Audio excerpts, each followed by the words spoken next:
Usually ಏನ್ ಮಾಡ್ತಾರೆ ಜನ ಅಂದ್ರೆ ಡಿವಿಡೆಂಡ್ ಕೊಡ್ತಾ ಇದಾರೆ, ನಾಳೆ ನಾನು ಇವತ್ತು ಹೋಗಿ ಬೈ ಮಾಡ್ತೀನಿ ಅಂತ ಬೈ ಮಾಡ್ತಾರೆ. ಅದರಿಂದ ಪ್ರಾಬ್ಲಮ್ ಏನು, ಡಿವಿಡೆಂಡ್ ಕೊಟ್ಟ ತಕ್ಷಣ ಕಂಪ್ನಿಯ ಪ್ರಾಫಿಟ್ ಏನಾಗುತ್ತೆ ಅಂದ್ರೆ ಕಡಿಮೆ ಆಗುತ್ತೆ. ಕಂಪ್ನಿಯ ಪ್ರಾಫಿಟ್ ಕಡಿಮೆ ಆದಾಗ ನನಗೆ ಏನಾಗುತ್ತೆ ಅಂದ್ರೆ ಶೇರ್ ಪ್ರೈಸ್ ಬಿದ್ದ್ಬಿಡುತ್ತೆ. ಈ ಕಂಪ್ನಿ ಚೆನ್ನಾಗಿದ್ಯಾ ಇಲ್ವಾ ಅಂತ ನನಗೆ ಗೊತ್ತಾಗೋದು ಫಂಡಮೆಂಟಲ್ ಅನಾಲಿಸಿಸ್ ಇಂದ. ಟೆಕ್ನಿಕಲ್ ಅನಾಲಿಸಿಸ್ ಯಾಕೆ ಬೇಕು ಅಂತ ಹೇಳಿದ್ರೆ, ಯಾವ ಪ್ರೈಸ್ ಅಲ್ಲಿ ಇನ್ವೆಸ್ಟ್ಮೆಂಟ್ ಮಾಡಬೇಕು, ಯಾವ ಪ್ರೈಸ್ ಅಲ್ಲಿ ಎಕ್ಸಿಟ್ ಆಗಬೇಕು.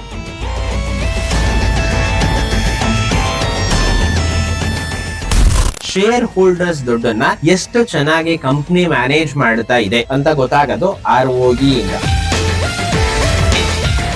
ಕಂಪ್ನಿ ಸಾಲ ಇದೆಯಾ ಇಲ್ವಾ, ಸಾಲ ತಗೊಂಡ ತಕ್ಷಣ ತಪ್ಪು ಅಂತ ಅನ್ಕೊಂತಾರೆ. ನಂದು ಇನ್ವೆಸ್ಟ್ಮೆಂಟ್ 10,000, ನಾನು ಸಾಲ ತಗೊಂಡಿರೋದು 20,000. Please avoid that. ಈ ವಿಡಿಯೋ ಬಗ್ಗೆ ನಿಮಗೆ ಹೆಂಗ್ ಅನ್ಸ್ತು ಅಂತ ನೀವೊಂದು ಕಮೆಂಟ್ ಅಲ್ಲಿ ತಿಳಿಸಿ. ಜೊತೆ ಪ್ರಾಕ್ಟಿಕಲ್ ಆಗಿ ನಾನು ನಿಮ್ಗೆ ಹೇಳ್ಕೊಡೋದಕ್ಕೆ I will have that motivation. Simple logic ಅಲ್ಲಿ ಪ್ರಮೋಟರ್ ಹೋಲ್ಡಿಂಗ್ ನ ಅರ್ಥ ಮಾಡ್ಕೊಂಡು ಅವ್ರ ಶೇರ್ ಅವರಿಗೆ ತುಂಬಾ ಚೀಪ್ ಆಗಿ ಸಿಗ್ತಾ ಇದೆ ಅಂತ ಅನ್ಸ್ತಾ ಇರ್ಬೇಕಾದ್ರೆ ಬೈ ಬ್ಯಾಕ್ ಅನ್ನ ಮಾಡ್ಕೊಂಡು, ಪ್ರಮೋಟರ್ ಹೋಲ್ಡಿಂಗ್ ಲೆಸ್ ದ್ಯಾನ್ 30% ಇದ್ರೆ ರಿಸ್ಕಿ. ಫಾರ್ ಎಕ್ಸಾಂಪಲ್ ನಾನು ಇನ್ಫೋಸಿಸ್ ನೋಡಿದ್ರೆ ಜಸ್ಟ್ 13% ಇದೆ. ಆದ್ರೆ ಯಾವಾಗ ವರಿ ಮಾಡ್ಬೇಕು ನಾವು, ರಿಟೇಲರ್ ಹತ್ರ ಜಾಸ್ತಿ ಶೇರ್ಸ್ ಇದೆ ಅಂತ ಹೇಳಿದ್ರೆ you should definitely worry about that business. Foreign institutional investors ಇವ್ರು ಒಂದು ಸ್ಟಾಕ್ ಅಲ್ಲಿ ಇರ್ಬೇಕಾದ್ರೆ ಯೂಶಲಿ ಏನಾಗುತ್ತೆ ಅಂದ್ರೆ ಆ ಸ್ಟಾಕ್ ಅಲ್ಲಿ ಮೊಮೆಂಟಮ್ ಜಾಸ್ತಿ ಬರುತ್ತೆ. ಫಸ್ಟ್ ನಮಗೆ ಏನಾಗುತ್ತೆ ಅಂದ್ರೆ ಸ್ಟಾಕ್ ಮೂವ್ಮೆಂಟ್ ಆಗುತ್ತೆ. ನ್ಯೂಸ್ ಯಾವತ್ತು ನಮಗೆ ಏನಾಗುತ್ತೆ ಅಂದ್ರೆ ಲೇಟ್ ಆಗಿ ಗೊತ್ತಾಗೋದು. ಸೊ FII ಹೋಲ್ಡಿಂಗ್ ಬಗ್ಗೆ ತುಂಬಾ ಜಾಸ್ತಿ ಇನ್ಫಾರ್ಮೇಶನ್ ನೋಡೋದಕ್ಕೆ ಹೋಗ್ಬೇಡಿ. ಯಾಕೆ ಅಂದ್ರೆ this is half knowledge data.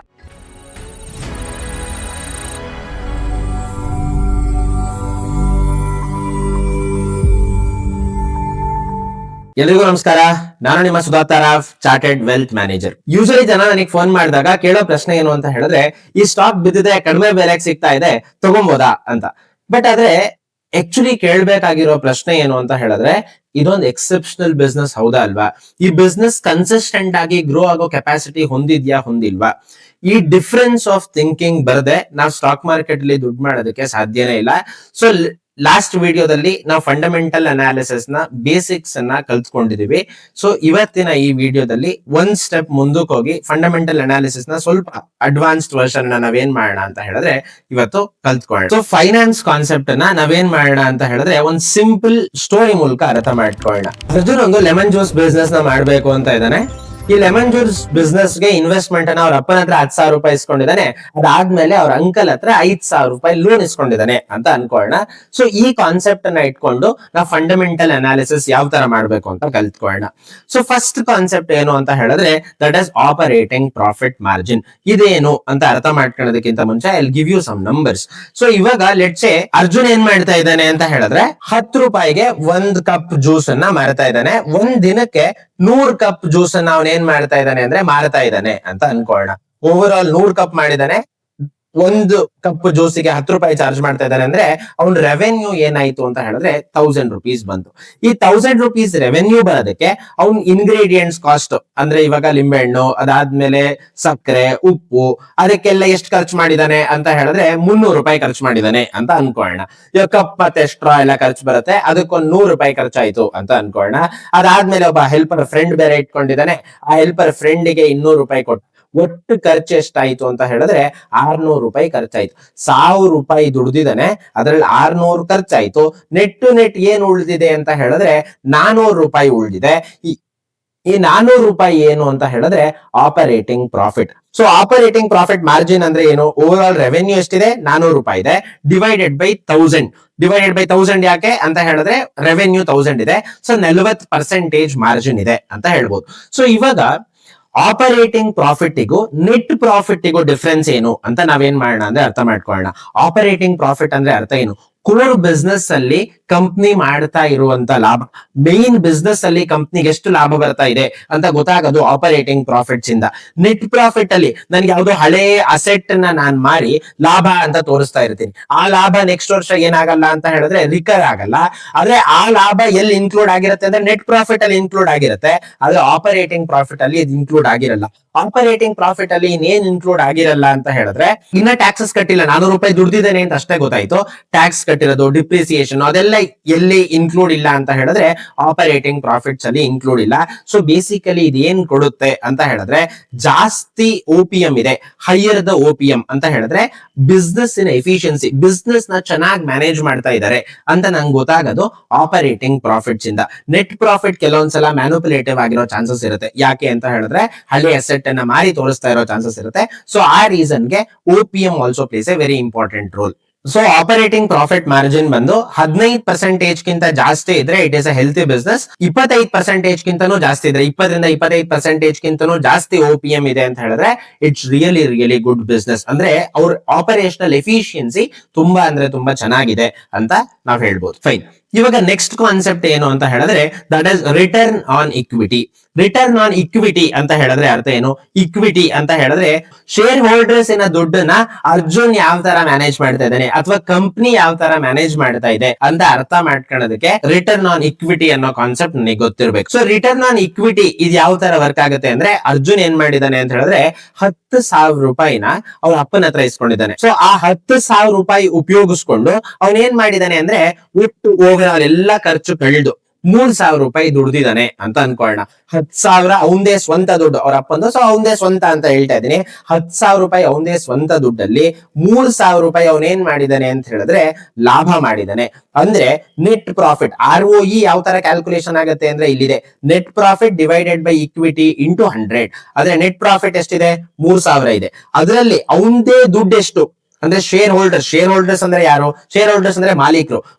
ಎಲ್ಲರೂ ಮಾಲೀಕರು ಸೇರಿ ಎಷ್ಟು ದುಡ್ಡನ್ನ ಕಂಪ್ನಿ ಕೊಟ್ಟಿದ್ದಾರೆ ಅಂತ ಹೇಳಿದ್ರೆ, ಲೆಟ್ಸ್ ಸೇ ಈ ಎಕ್ಸಾಂಪಲ್ ಅಲ್ಲಿ 10,000 ರೂಪಾಯಿ ಕೊಟ್ಟಿದ್ದಾರೆ. 10,000 ರೂಪಾಯಿ ಉಪಯೋಗಿಸ್ಕೊಂಡು 3,000 ರೂಪಾಯಿ ದುಡ್ದಿದ್ದಾನೆ ಅಂತ ಹೇಳಿದ್ರೆ ROE ಎಷ್ಟಿದೆ ಅಂತ ಹೇಳಿದ್ರೆ 30% ROE ಇದೆ ಅಂತ.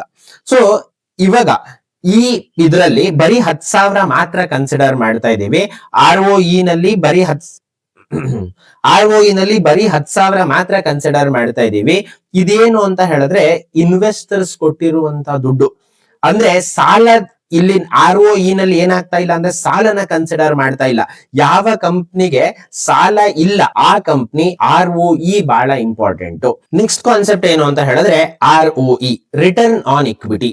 ರಿಟರ್ನ್ ಆನ್ ಇಕ್ವಿಟಿ ಯಾಕೆ ಇಂಪಾರ್ಟೆಂಟ್ ಅಂತ ಹೇಳಿದ್ರೆ ಇದು ಏನ್ ಕೊಡುತ್ತೆ ಅಂದ್ರೆ ಶೇರ್ ಹೋಲ್ಡರ್ಸ್ ದುಡ್ಡನ್ನ ಎಷ್ಟು ಚೆನ್ನಾಗಿ ಕಂಪ್ನಿ ಮ್ಯಾನೇಜ್ ಮಾಡ್ತಾ ಇದೆ ಅಂತ ಗೊತ್ತಾಗೋದು ROE ಇಂದ. ಸೊ ಇದನ್ನ ನಾವೇನ್ ಮಾಡೋಣ ಅಂತ ಹೇಳಿದ್ರೆ ಒಂದ್ ಸಿಂಪಲ್ ಎಕ್ಸಾಂಪಲ್ ಮೂಲಕ ನಾವ್ ಅರ್ಥ ಮಾಡ್ಕೊಳ್ಳೋಣ.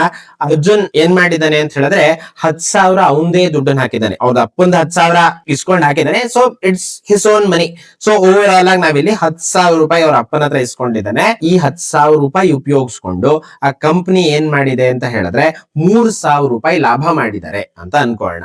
ಸೊ ಇವಾಗ 3,000 divided by 10,000 return on equity ಎಷ್ಟಿದೆ ಅಂತ ಹೇಳಿದ್ರೆ 30%. ರಿಟರ್ನ್ ಆನ್ ಇಕ್ವಿಟಿ ಯಾವ ತರ ಕ್ಯಾಲ್ಕುಲೇಷನ್ ಆಗುತ್ತೆ ಅಂತ ಹೇಳಿದ್ರೆ net profit divided by equity investment. ಒಟ್ಟು ಇಕ್ವಿಟಿ ಇನ್ವೆಸ್ಟ್ಮೆಂಟ್ ಶೇರ್ ಹೋಲ್ಡರ್ಸ್ ಇನ ದುಡ್ಡನ್ನ ಎಷ್ಟು ಚೆನ್ನಾಗಿ ಮ್ಯಾನೇಜ್ ಮಾಡ್ತಾ ಇದ್ದಾರೆ ಅಂತ ನಂಗೆ ಗೊತ್ತಾಗೋದು ROE ಇಂದ.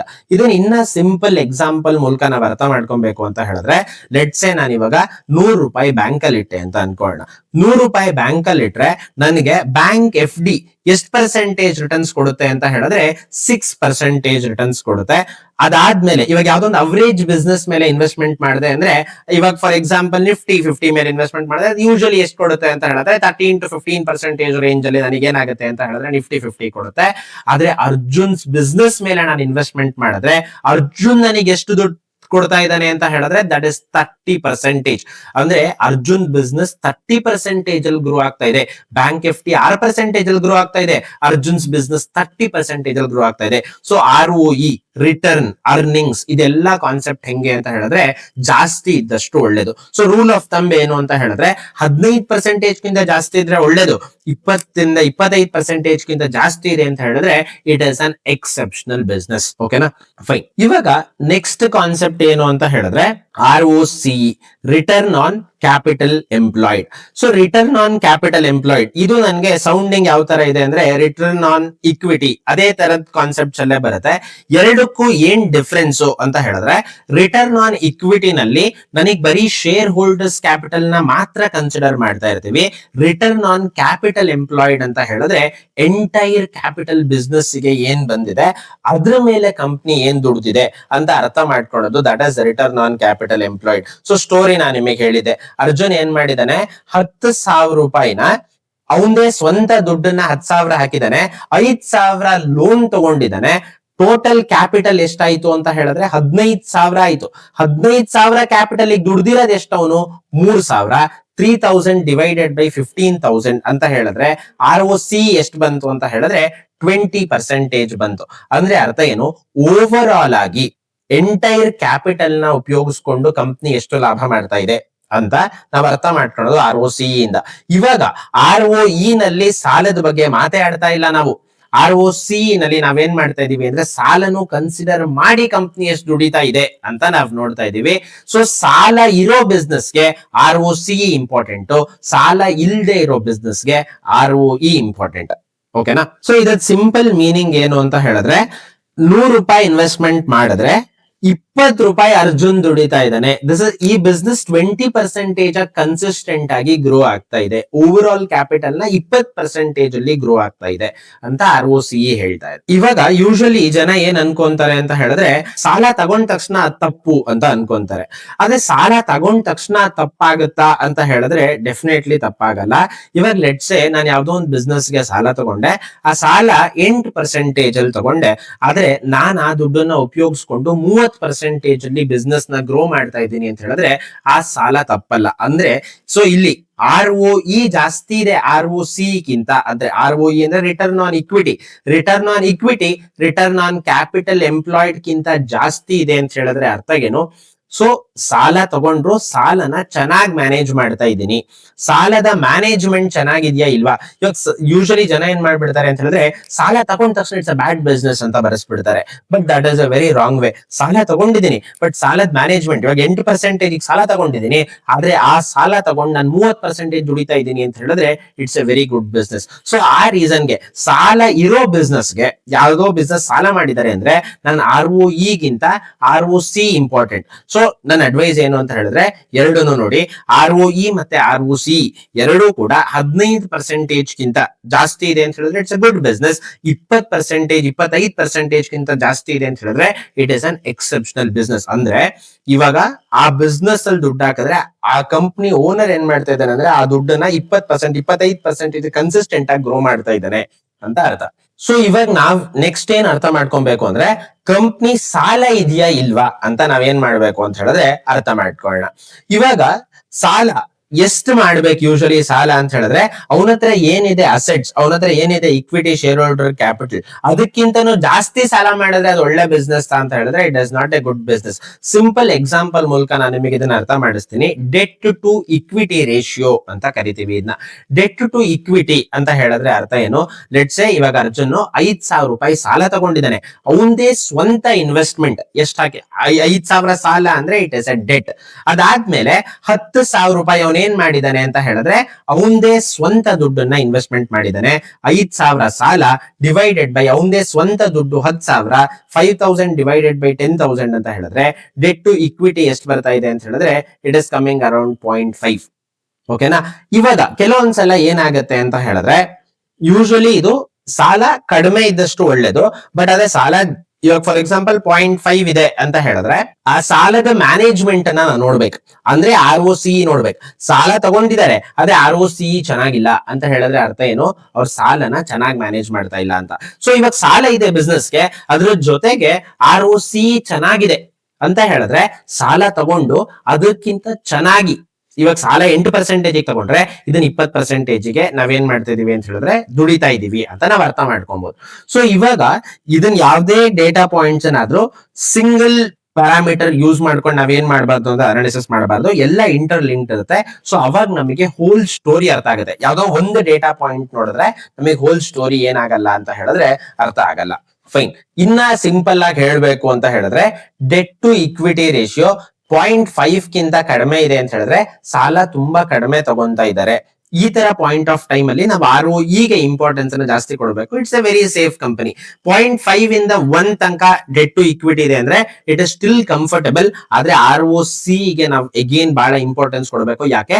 ಬಿಸ್ನೆಸ್ ಸಾಲ ತಗೊಂಡಿದ್ದಾರೆ. ಯಾವಾಗ 0.8 0.9 ಎಲ್ಲ ಬರುತ್ತೆ, ಇವಾಗ ಲೆಟ್ಸ್ ಸೇ ನನ್ನ ಹತ್ರ 10,000 ರೂಪಾಯಿ ನಾನು ಏನ್ ಮಾಡಿದೀನಿ ಅಂತ ಹೇಳಿದ್ರೆ ಇಕ್ವಿಟಿ ಇನ್ವೆಸ್ಟ್ಮೆಂಟ್ಸ್, ನಂದೇ ಸ್ವಂತ ದುಡ್ಡನ್ನ 10,000 ಹಾಕಿದೀನಿ, ಅದಾದ್ಮೇಲೆ 9,000 ಮತ್ತೆ ಸಾಲ ತಗೊಂಡಿದ್ದೀನಿ. 9,000 ಡಿವೈಡೆಡ್ ಬೈ 10,000 ಅಂತ ಹೇಳಿದ್ರೆ 0.9 ಬರುತ್ತೆ.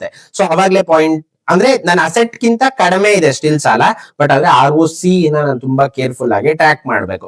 ಡೆಟ್ ಟು ಇಕ್ವಿಟಿ 1 ಗಿಂತ ಜಾಸ್ತಿ ಹೋಗ್ತಾ ಇದೆ ಅಂತ ಹೇಳಿದ್ರೆ ತುಂಬಾ ಕಾಶಿಯಸ್ ಆಗಿರ್ಬೇಕು. ಅವಾಗ ನನ್ನ ಹತ್ರ ಇರೋ ಅಸೆಟ್ ಗಿಂತ ಜಾಸ್ತಿ ಸಾಲ ಇದೆ ಅಂತ ಅರ್ಥ. ಸೊ ಈ ತರ ಪಾಯಿಂಟ್ ಆಫ್ ಟೈಮ್ ಅಲ್ಲಿ ROC ತುಂಬಾ ಅಟ್ರಾಕ್ಟಿವ್ ಇದ್ರೆ ಮಾತ್ರ ನಾವೇನ್ ಮಾಡ್ಬೇಕು ಅಂದ್ರೆ ಕನ್ಸಿಡರ್ ಮಾಡ್ಬೇಕು. ಆ ತುಂಬಾ ಅಟ್ರಾಕ್ಟಿವ್ ಇಲ್ಲ ಅಂತ ಹೇಳಿದ್ರೆ ಈ ಬಿಸ್ನೆಸ್ ನಾವೇನ್ ಮಾಡ್ಬೇಕು ಅಂತ ಹೇಳಿದ್ರೆ ರಿಜೆಕ್ಟ್ ಮಾಡ್ಬೇಕು. ಡೆಟ್ ಟು ಇಕ್ವಿಟಿ 2 ಅಂದ್ರೆ ಇವಾಗ ನನ್ನ ಹತ್ರ ಇರೋ ನಂದು ಇನ್ವೆಸ್ಟ್ಮೆಂಟ್ 10,000, ನಾನು ಸಾಲ ತಗೊಂಡಿರೋದು 20,000, ಆ ತರ ನಾನು ಬಿಸ್ನೆಸ್ ಮಾಡಿದ್ರೆ ನನಗೆ ವರ್ಕೌಟ್ ಆಗುತ್ತೆ ಅಂದ್ರೆ ಡೆಫಿನೆಟ್ಲಿ ವರ್ಕೌಟ್ ಆಗಲ್ಲ. ಅಂದ್ರೆ ತುಂಬಾ ರಿಸ್ಕಿ ಬಿಸ್ನೆಸ್ ಅದು. ಸೊ ಆ ತರ ಟೈಮ್ಸ್ ಅಲ್ಲಿ usually debt to equity greater than 2 ಎಲ್ಲ ಇದ್ರೆ ಪ್ಲೀಸ್ ಅವಾಯ್ಡ್ ದಟ್. ಆ ತರ ಸ್ಟಾಕ್ಸ್ ನಾವೇನ್ ಮಾಡಬಾರದು ಅಂದ್ರೆ ಇನ್ವೆಸ್ಟ್ಮೆಂಟ್ಸ್ ಮಾಡಬಾರದು. ಫೈನ್. ನೆಕ್ಸ್ಟ್ ನಾವೇನ್ ಅರ್ಥ ಮಾಡ್ಕೊಳ್ಳೋಣ ಅಂದ್ರೆ ಪ್ರಮೋಟರ್ ಹೋಲ್ಡಿಂಗ್ ಎಷ್ಟಿದೆ ಅಂತ ಅರ್ಥ ಮಾಡ್ಕೊಳ್ಳೋಣ. ಅರ್ಜುನ್ ಅವ್ನ್ ಬಿಸ್ನೆಸ್ ಮೇಲೆ ನಂಬಿಕೆ ಇದೆಯಾ ಇಲ್ವಾ ಅಂತ ನಾವೇನ್ ಮಾಡ್ಬೇಕು ಅಂದ್ರೆ ಫಸ್ಟ್ ಅರ್ಥ ಮಾಡ್ಕೊಬೇಕು.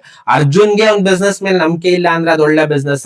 It is definitely not A good business. So ಇವಾಗ ಅರ್ಜುನಿಗೆ, ಯಾಕಂದ್ರೆ ಅವ್ನ್ ಬಿಸ್ನೆಸ್ ನಡೆಸ್ತಾ ಇರೋನು ಪ್ರಮೋಟರ್, ಅವನಿಗೆ ಗೊತ್ತಿರೋಷ್ಟು ಇನ್ಫಾರ್ಮೇಶನ್ ಬೇರೆ ಯಾರಿಗೂ ಗೊತ್ತಿರೋದಕ್ಕೆ ಸಾಧ್ಯನೇ ಇಲ್ಲ.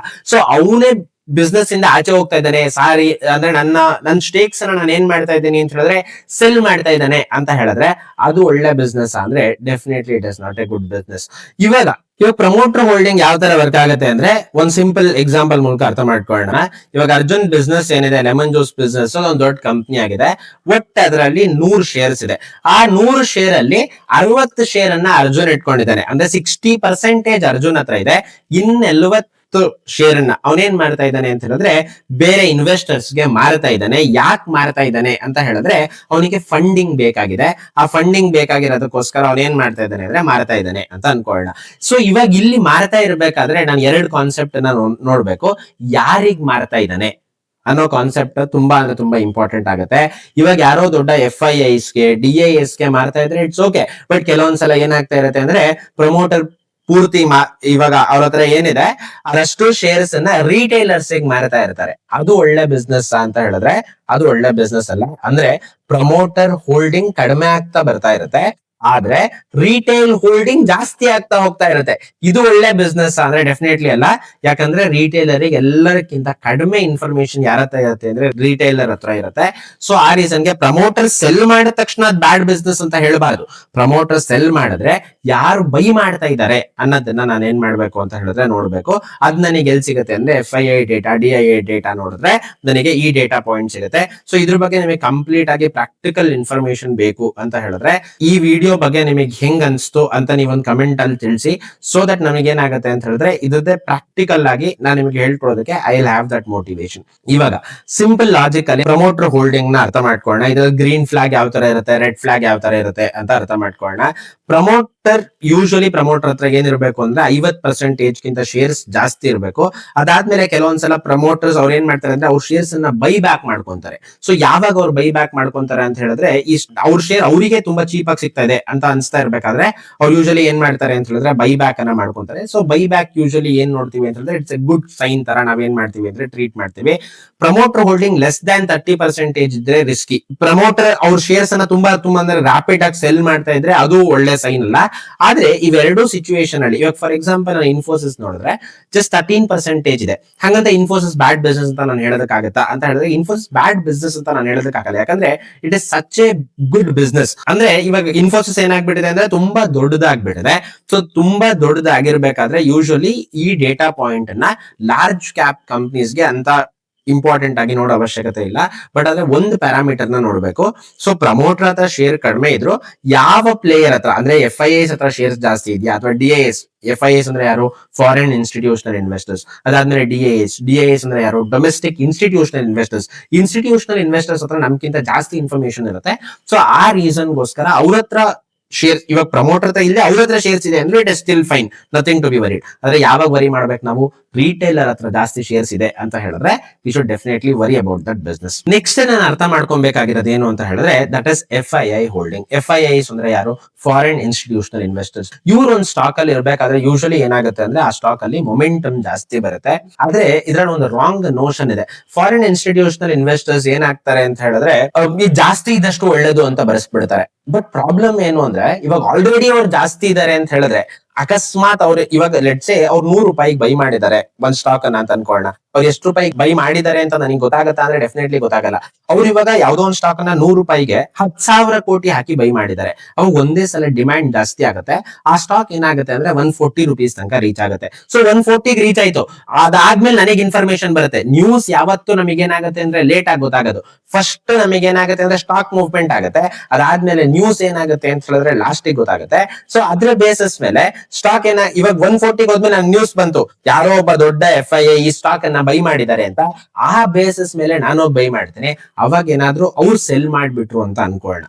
ಅವಾಗ ಏನಾಗುತ್ತೆ ಅಂತ ಹೇಳಿದ್ರೆ ಸ್ಟಾಕ್ ಒಂದೇ ಸಲ ಕೆಳಗಡೆ ಬಿಡ್ಬಿಡುತ್ತೆ. ಸೊ FII ಹೋಲ್ಡಿಂಗ್ ಬಗ್ಗೆ ತುಂಬಾ ಜಾಸ್ತಿ ಇನ್ಫಾರ್ಮೇಶನ್ ನೋಡೋದಕ್ಕೆ ಹೋಗ್ಬೇಡಿ. ಯಾಕೆ ಅಂದ್ರೆ this is half knowledge data. ಯಾಕೆ ಹಾಫ್ ನಾಲೆಡ್ಜ್ ಅಂತ ಹೇಳ್ತಾ ಇದ್ದೀನಿ ಅಂತ ಹೇಳಿದ್ರೆ ಅವ್ರು ಎಷ್ಟು ರೂಪಾಯಿಗೆ ಬೈ ಮಾಡಿದ್ದಾರೆ ಅನ್ನೋ ಇನ್ಫಾರ್ಮೇಶನ್ ನನ್ನ ಹತ್ರ ಇದೆಯಾ? ಆ ಇನ್ಫಾರ್ಮೇಶನ್ ನನ್ನ ಹತ್ರ ಇಲ್ಲ. ಆ ಇನ್ಫಾರ್ಮೇಶನ್ ನನಗೆ ಸಿಕ್ಕಿದ್ರು ಅವ್ರ ಟೈಮ್ ಫ್ರೇಮ್ ಏನು, ಅವ್ರು ಎಷ್ಟು ವರ್ಷಕ್ಕೆ ಈ ಸ್ಟಾಕ್ ಅನ್ನ ಬೈ ಮಾಡಿದ್ದಾರೆ ಅಂತ ನನಗೆ ಗೊತ್ತಾ? ಅದ್ ನನಗೆ ಗೊತ್ತಿಲ್ಲ. ಅವ್ರು ಯಾವಾಗ ಸೆಲ್ ಮಾಡ್ತಾರೆ ಅಂತ ನನಗೆ ಗೊತ್ತಾ? ಅದ್ ನನಗೆ ಗೊತ್ತಿಲ್ಲ. ಅದಾದ್ಮೇಲೆ ಇನ್ನ ಸೈಡಿಗೆ ಎಷ್ಟು ದುಡ್ಡು ಇಟ್ಕೊಂಡಿದಾರೆ ಈ ಸ್ಟಾಕಿಗೆ ಹಾಕಕ್ಕೆ ಅನ್ನೋದು ನನಗೆ ಆ ಇನ್ಫಾರ್ಮೇಶನ್ ನನ್ನ ಹತ್ರ ಇದೆಯಾ? ಆ ಇನ್ಫಾರ್ಮೇಶನ್ ಕೂಡ ನನ್ನ ಹತ್ರ ಇಲ್ಲ. ಸೊ ಈ ಇನ್ಫಾರ್ಮೇಶನ್ ಒಂಥರ ಹಾಫ್ ನಾಲೆಡ್ಜ್ ಇನ್ಫಾರ್ಮೇಶನ್. ಬಟ್ ಆದ್ರೆ ನೀವು ಯೂಟ್ಯೂಬ್ ಅಲ್ಲಿ ಬೇರೆ ಎಲ್ಲ ನೋಡಿದ್ರೆ ನಿಮ್ಗೆ ಏನ್ ಹೇಳ್ತಾರೆ ಅಂತ ಹೇಳಿದ್ರೆ FII ಹೋಲ್ಡಿಂಗ್ ಜಾಸ್ತಿ ಆಗ್ತದೆ ತಗೊಂಡ್ಬಿಡಿ. ಸೊ ಅಕಸ್ಮಾತ್ ಅವ್ರನ್ನ ಸೆಲ್ ಮಾಡಿದ್ರೆ ಮುಗೀತು ಕತೆ. ಸೊ ಇದನ್ನ ನಾನು ಇನಿಷಿಯಲ್ ಸ್ಟೇಜಸ್ ಅಲ್ಲೇ ನಾನು ಇದನ್ನ ಅರ್ಥ ಮಾಡ್ಕೊಬೇಕು. FII ಹೋಲ್ಡಿಂಗ್ಸ್ ಜಾಸ್ತಿ ಆಗ್ತಾ ಇದೆ ಅಂತ ಹೇಳಿದ್ರೆ ಅದು ಪಾಸಿಬಲ್ ಇರೋದು ಟೆಕ್ನಿಕಲ್ ಅನಾಲಿಸಿಸ್ ಇಂದ ಮಾತ್ರ.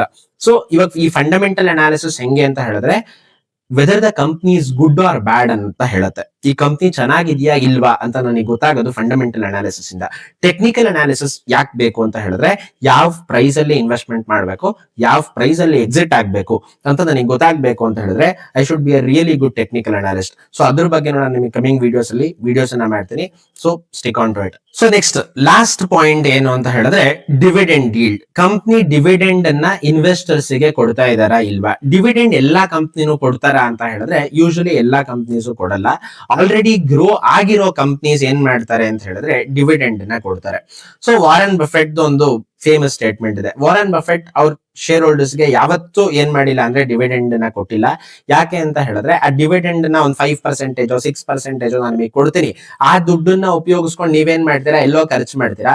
ಬಟ್ ಅದೇ ದುಡ್ಡು ನನ್ನ ಹತ್ರ ಇದ್ರೆ I will help you grow your money in much better way. ಅಂದ್ರೆ ಆ ದುಡ್ಡನ್ನ ನಾನು ಇನ್ನ ಚೆನ್ನಾಗಿ ಅಂದ್ರೆ ನೀವ್ ಖರ್ಚು ಮಾಡೋ ಬದಲು ನನ್ನ ಹತ್ರನೇ ಆ ದುಡ್ಡನ್ನ ಇಟ್ರೆ ನೀವು ಆ ಬಿಸ್ನೆಸ್ ನಾನು ಏನ್ ಮಾಡ್ತೀನಿ ಅಂದ್ರೆ ಇನ್ನ ಚೆನ್ನಾಗಿ ಗ್ರೋ ಮಾಡ್ತೀನಿ ಅನ್ನೋ ಕಾರಣ ಕೊಡ್ತಾರೆ. ಸೊ ಇದರಿಂದ ನನಗೆ ಏನ್ ಅರ್ಥ ಆಗುತ್ತೆ ಅಂದ್ರೆ ಆಲ್ರೆಡಿ ಗ್ರೋತ್ ಆಗಿರೋ ಬಿಸ್ನೆಸ್ ಏನ್ ಮಾಡ್ತಾರೆ ಅಂತ ಹೇಳಿದ್ರೆ ಡಿವಿಡೆಂಡ್ ಅನ್ನ ಕೊಡ್ತಾರೆ. ಆದ್ರೆ ಗ್ರೋಯಿಂಗ್ ಬಿಸ್ನೆಸ್ ಏನ್ ಮಾಡಲ್ಲ ಅಂತ ಹೇಳಿದ್ರೆ ಡಿವಿಡೆಂಡ್ ನ ಕೊಡಲ್ಲ. ಯಾಕೆ? ಅವ್ರ ಕಂಪ್ಲೀಟ್ ದುಡ್ಡನ್ನ ರೀಇನ್ವೆಸ್ಟ್ಮೆಂಟ್ ಮಾಡ್ತಾರೆ. ಈ ರೀಇನ್ವೆಸ್ಟ್ಮೆಂಟ್ಸ್ ಇಂದ ಏನಾಗುತ್ತೆ ಅಂತ ಹೇಳಿದ್ರೆ ಪ್ರಾಫಿಟ್ ಜಾಸ್ತಿ ಬರುತ್ತೆ ಕಂಪ್ನಿಗೆ. ಈ ಪ್ರಾಫಿಟ್ಸ್ ಇಂದ ಕಂಪ್ನಿ ಏನಾಗುತ್ತೆ ಅಂತ ಹೇಳಿದ್ರೆ ಆ ಕಂಪ್ನಿಯ ಶೇರ್ ಪ್ರೈಸ್ ಜಾಸ್ತಿ ಆಗುತ್ತೆ. ಸೊ ಡಿವಿಡೆಂಡ್ ಕೊಡೋ ಕಂಪ್ನಿ ಯೂಶಲಿ ಏನ್ ಮಾಡ್ತಾರೆ ಜನ ಅಂದ್ರೆ ಡಿವಿಡೆಂಡ್ ಕೊಡ್ತಾ ಇದಾರೆ, ನಾಳೆ ನಾನು ಇವತ್ತು ಹೋಗಿ ಬೈ ಮಾಡ್ತೀನಿ ಅಂತ ಬೈ ಮಾಡ್ತಾರೆ. ಅದರಿಂದ ಪ್ರಾಬ್ಲಮ್ ಏನು? ಡಿವಿಡೆಂಡ್ ಕೊಟ್ಟ ತಕ್ಷಣ ಕಂಪ್ನಿಯ ಪ್ರಾಫಿಟ್ ಏನಾಗುತ್ತೆ ಅಂದ್ರೆ ಕಡಿಮೆ ಆಗುತ್ತೆ. ಕಂಪ್ನಿಯ ಪ್ರಾಫಿಟ್ ಕಡಿಮೆ ಆದಾಗ ನನಗೆ ಏನಾಗುತ್ತೆ ಅಂದ್ರೆ ಶೇರ್ ಪ್ರೈಸ್ ಬಿದ್ದ್ಬಿಡುತ್ತೆ. ಸೊ ಇದೊಂಥರ ಹೆಂಗೆ ಅಂತ ಹೇಳಿದ್ರೆ ಇವಾಗ ಲೆಟ್ಸ್ ಸೇ 3% ಡಿವಿಡೆಂಡ್ ಕೊಟ್ರು ಅಂತ ಅನ್ಕೊಳ್ಳೋಣ. ಯಾವ್ದೋ ಒಂದು ಕಂಪ್ನಿ 3% ಡಿವಿಡೆಂಡ್ ಡೈರೆಕ್ಟ್ ನನ್ನ ಬ್ಯಾಂಕ್ ಅಕೌಂಟ್ ಬಂದು ಬಿದ್ಬಿಡುತ್ತೆ. ಆದ್ರೆ ಕಂಪ್ನಿಯ ಪ್ರಾಫಿಟ್ 3% ಕಡಿಮೆ ಆಗಿರೋ ಕಾರಣ ಕಂಪ್ನಿಯ ಶೇರ್ ಪ್ರೈಸ್ ಕೂಡ ಅರೌಂಡ್ 3% ಏನಾಗುತ್ತೆ ಅಂತ ಹೇಳಿದ್ರೆ ಬೀಳುತ್ತೆ. ಸೊ ಇದರಿಂದ ಏನ್ ಅರ್ಥ ಅಂತ ಹೇಳಿದ್ರೆ ಇದೊಂಥರ ಮಗುನು ಚೂಟದು ತೊಟ್ಲು ತೂಗದು ಆ ತರದ ಕೆಲಸ ಇದು. ಸೊ ಇವಾಗ ಡಿವಿಡೆಂಡ್ ಒಂದೇ ನೋಡಿ ನಾನು ಏನ್ ಮಾಡಬಾರ್ದು, ನಾಳೆ ಡಿವಿಡೆಂಡ್ ಕೊಡ್ತಾ ಇದ್ರೆ ನಾನು ಇವತ್ತು ತಗೊಂಡ್ಬಿಡ್ತೀನಿ ಅಂತ ಹೇಳಿದ್ರೆ ವರ್ಕೌಟ್ ಆಗಲ್ಲ. ಯಾಕೆ? ಶೇರ್ ಇದ್ರೆ ಮಾತ್ರ ನಂಗೆ ಡಿವಿಡೆಂಡ್ ಬರೋದು. ಬಟ್ ಡಿವಿಡೆಂಡ್ ಕೊಡ್ತಾ ಇದ್ದಾರೆ ಅಂದ್ರೆ ಶೇರ್ ಪ್ರೈಸ್ ಅಷ್ಟೇ ಪರ್ಸೆಂಟೇಜ್ ಬೀಳುತ್ತೆ. ಕಾರಣ ಏನು ಅಂತ ಹೇಳಿದ್ರೆ ಕಂಪನಿಯ ಪ್ರಾಫಿಟ್ಸ್ ಏನಾಗುತ್ತೆ ಅಂತ ಹೇಳಿದ್ರೆ ಕಡಿಮೆ ಆಗುತ್ತೆ. ಸೊ ಇದ್ರ ಬಗ್ಗೆ ನಾನು ನಿಮಗೆ ಲಾಸ್ಟ್ 2 ವಿಡಿಯೋದಲ್ಲಿ sales profits, operating profit margin ಇದೆಲ್ಲದ್ರ ಬಗ್ಗೆ ಕಂಪ್ಲೀಟ್ ಆಗಿ ಅರ್ಥ ಮಾಡಿಸಿದ್ದೀನಿ. ಇದ್ರ ಬಗ್ಗೆ ನಿಮಗೆ ಪ್ರಾಕ್ಟಿಕಲ್ ಇನ್ಫಾರ್ಮೇಶನ್ ಬೇಕು ಅಂತ ಹೇಳಿದ್ರೆ ಕಮೆಂಟ್, ನಿಮಗೆ ಈ ವಿಡಿಯೋಸ್ ಬಗ್ಗೆ ನಿಮಗೆ ಏನ್ ಅನ್ಸ್ತು, ಈ ನನ್ನ ಎಫರ್ಟ್ ಬಗ್ಗೆ ನಿಮಗೆ ಏನ್ ಅನ್ಸ್ತು ಅಂತ ಒಂದು ಕಮೆಂಟ್ ಮಾಡಿ. ಸೊ ಆ ಕಮೆಂಟ್ ನೋಡಿ ಇಫ್ ಯು ಆರ್ ಹ್ಯಾಪಿ ನಾನು ನಿಮಗೆ ಅದಾದ್ಮೇಲೆ ನಾನು ಏನ್ ಮಾಡ್ತೀನಿ ಅಂತ ಹೇಳಿದ್ರೆ ಇದ್ರ ಬಗ್ಗೆ ಒಂದು ಪ್ರಾಕ್ಟಿಕಲ್ ಸೆಷನ್ ನಾನು ಏನ್ ಮಾಡ್ತೀನಿ ಅಂತ ಹೇಳಿದ್ರೆ ನೆಕ್ಸ್ಟ್ ಕಮಿಂಗ್ ವಿಡಿಯೋಸ್ ಅಲ್ಲಿ ನಾನು ನಿಮ್ಗೆ ತಂದ್ಕೊಡ್ತೀನಿ. Thank you.